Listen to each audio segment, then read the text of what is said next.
Hey there, you might not know me, but my name is Gabriel, and I want to be an ecologist when I grow up. But for today, I'm going to teach y'all a lesson on arborescents.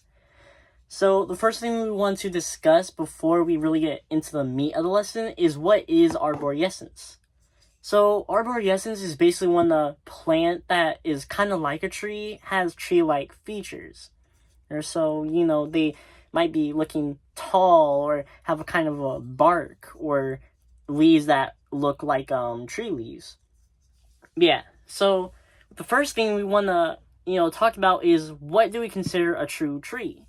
Now, thing is, trees are not a real actual classification. They're more like an idea. They're not like a family or like a group. Like, let's say cactus are and cacti, I think that's the family name for cactus. Yeah, they're not like an actual group. It's just like an idea of what you're gonna describe something as. Yeah, so now there are things like true trees, which are, trees. These that are scientifically considered actual trees. If we want to identify what is a true tree, it's basically a perennial plant with woody stems that thickens yearly. They also have actual true leaves.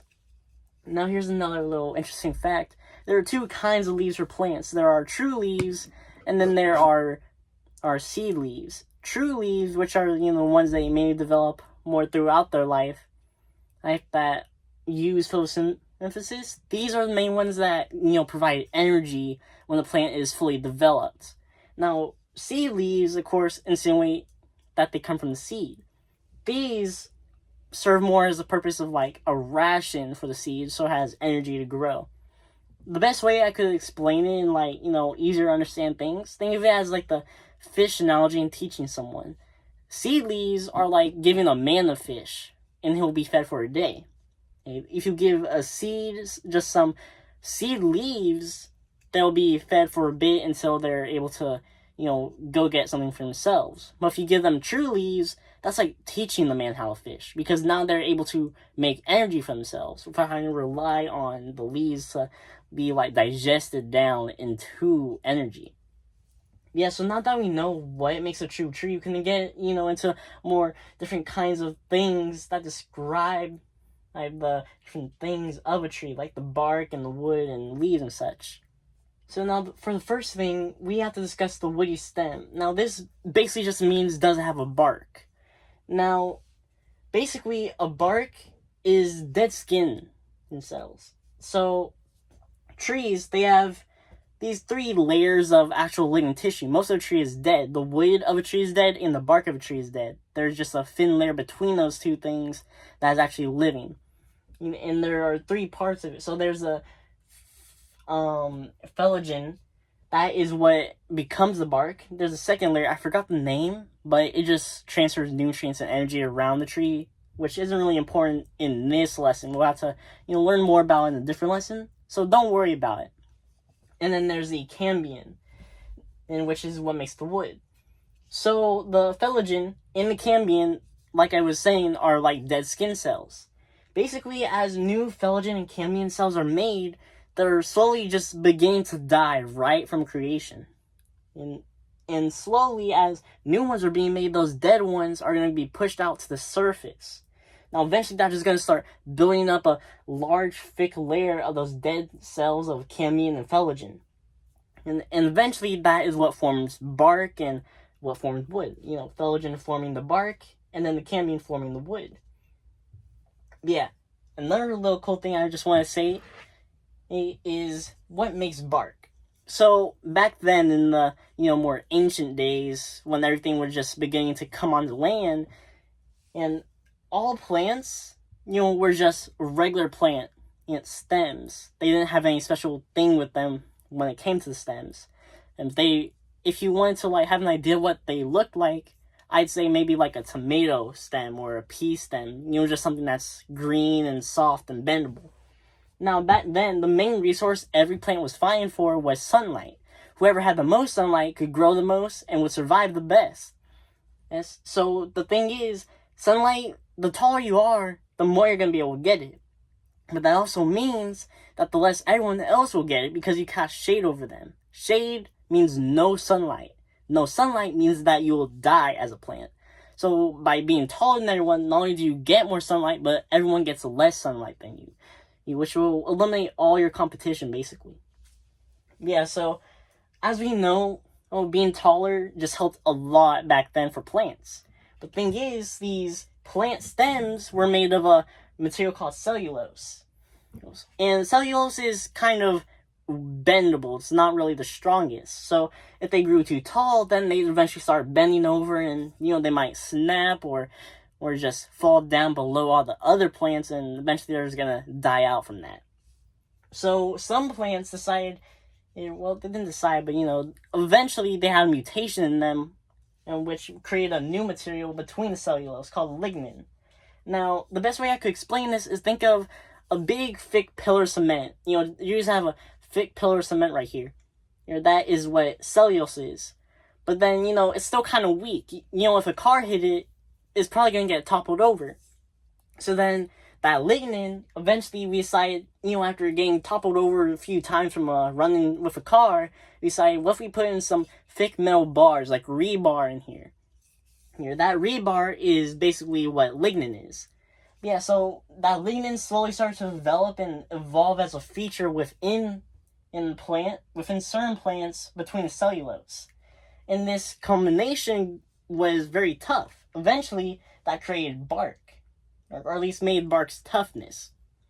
Yes, like we said, the collagen is what makes bark. Yeah, so the bark's main feature and reason why it exists is because of lignin combining with cellulose to make a stronger, more structurally superb structure that's a lot tougher than other planty stem structures.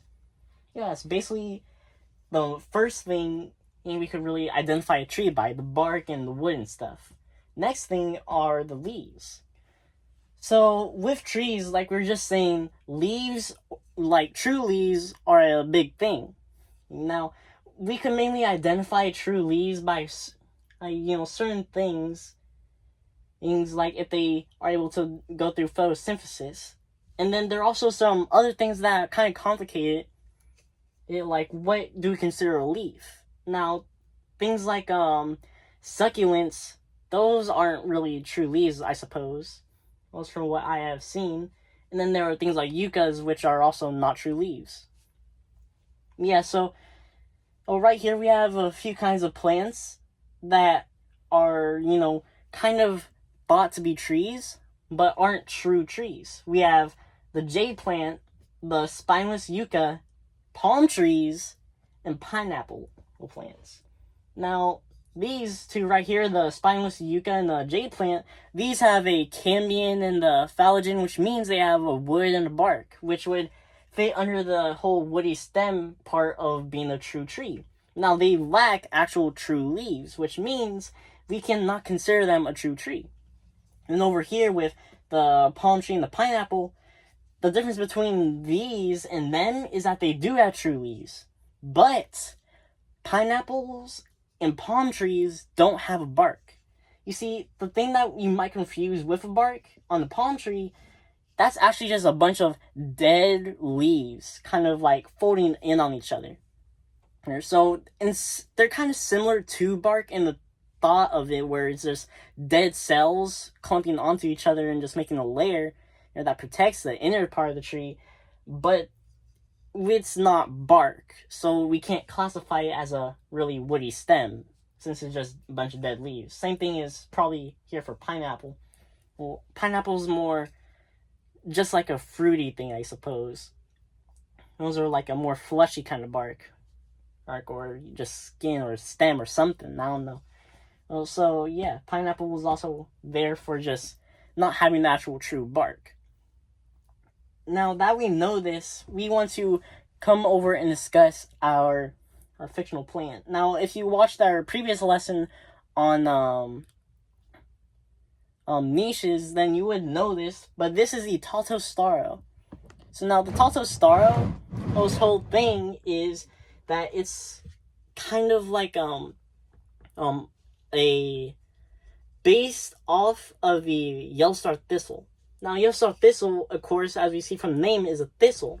Now, just like trees, thistles are not like a true name. It's just a thing we kind of see them as. Yes, thistles are actually part of the family of daisies. Which is, I'm pretty sure the same thing like my friend said with lettuce. But yeah, so yellow star thistles in the Tautostaro will come from more bushy things. Things that don't really have like really actual leaves that really serve much of a purpose. Overall, just their stems and stuff probably have a lot more chlorophyll in them that helps them a lot more than just the leaves. Most likely, I suppose. Yeah, so because of this, the Tautostaro decided to go more on the kind of tree-like path. And that's with how it could. It would be being larger and taller meant not only would it have more sunlight, but it would also be able to have a lot more budding bushes. Now, it does have the true bark with, the phlogiston and the cambium, and so it could be classified for that, but it does not have true leaves, like we were just saying. Its leaf-like things, the things that could, do photosynthesis, are more like bushes, like mini bushes of yellow star thistle, if you want to, just put into idea. I'll put a picture of yellow star thistle up on the screen. But yeah, these Tautostaros leaves are just bushes, which means they have no true leaves. Which would mean they are not a true tree, even though they look very similar to one. And yeah, I would say that is the end of today's lesson. Now, that we're at the end of the lesson, I want you to go out there into the world and look for things that would be more ideas, like we have with trees not being actual things, like classifications, and just being an idea of what you'd say something is, or with how we had the thistles not being an actual classification and rather just being something that the thing looks like. Like with trees, just being different groups and families that separate them, and then things like the thistles just being a bunch of daisies. Yeah. It's the end of the video. I hope y'all enjoyed today's lesson. I'll see y'all later, and goodbye.